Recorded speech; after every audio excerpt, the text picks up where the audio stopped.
Gold Squad TV. So just as I predicted, Danny Ainge went on the radio on Toucher and whatever his name is, um, on the radio show this morning, and vowed there will be changes in the all season. Now, I want to make this clear: the Celtics still have 11 million left on the trading section from Gordon Hayward's trade, and also have small trade exceptions as well from other trades they made and all during the season this year. Semi Ojeleye will be off contract as of this year, based on what I read. Um, Luke Cornett's also not going to be on contract. Don't know if the Celtics will re-sign him. And Jabari Parker's on a non-guaranteed deal. So you kind of wonder where Danny's going to go here, because obviously he's going to want to resign Fournier. And as I mentioned last night, I have a feeling Smart's going to be dealt. I think Time Lord's going to be dealt. I think Smart's going to be dealt. And I think Thompson might be out of here as well, if I had to take an educated guess. But the more disturbing part, as I kind of also pointed out in my video last night, is that Ainge refuses to let Brad Stevens get the blame for what went down this season. It's pure bullshit. Brad Stevens should take every bit of the blame for why this season stunk. For the exception of the COVID issues or like injuries, when it comes down to coaching, he seriously dropped the ball this year. Just like he dropped the ball in last year's playoffs, in the Eastern Conference Finals. Just like he dropped the ball in 2019 when he lost the team. Danny seems hell-bent on keeping Ainge. And at this point, I'm not going to debate about coaches at this point anymore. The noise is there. Everybody with a brain knows Brad Stevens needs to go. The team has tuned him out. And I guess Danny's answer is going to be, is tweet the team. It's going to be tweet the team. Now, that said, I'm going to tell you who's safe. JB and JT are safe on the roster. Everybody else on that roster ain't safe. I would think Naismith will be back next year. I would think Pritchard will be back next year. That's just me. I would think they would be back. But guys like Grant Williams probably going to be gone.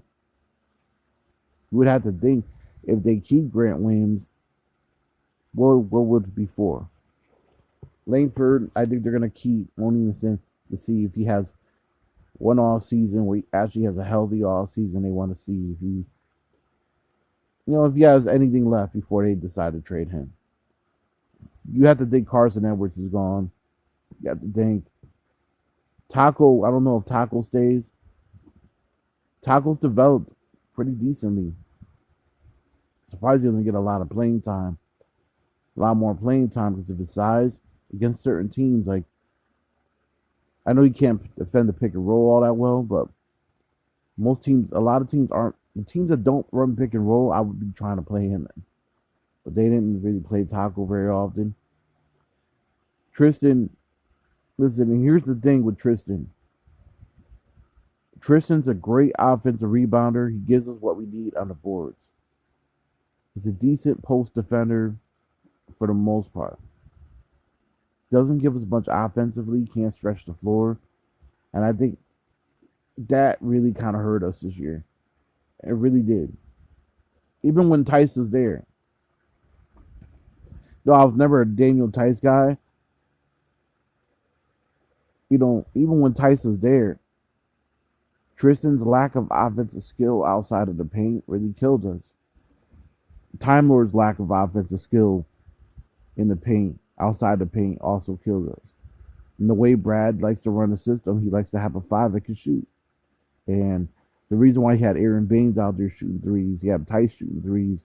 These guys aren't necessarily great three-point shooters, but the threat of them being three-point shooters allows Tatum and Jaylen Brown and even Kemba Walker to an extent to get some work to the rim.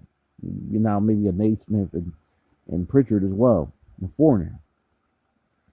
The number one priority for the Celtics should be to re-sign Evan Fournier. That should be number one priority. Gotta keep him.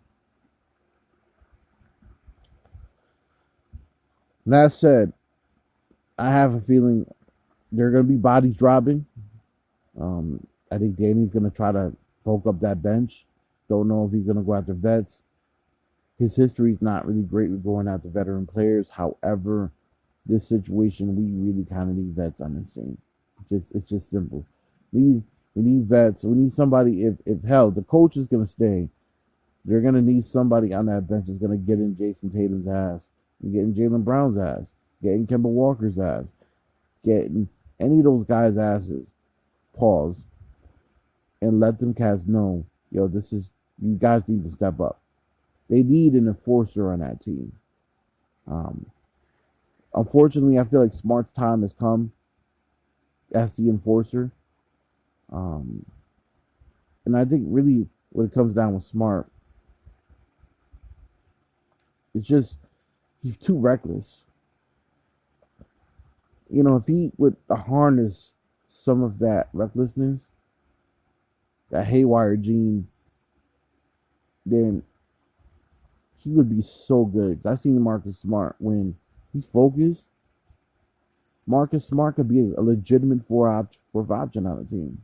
I've seen him score 31 points in a game before, 38 points. And I think last year was his best season. This year, not so much.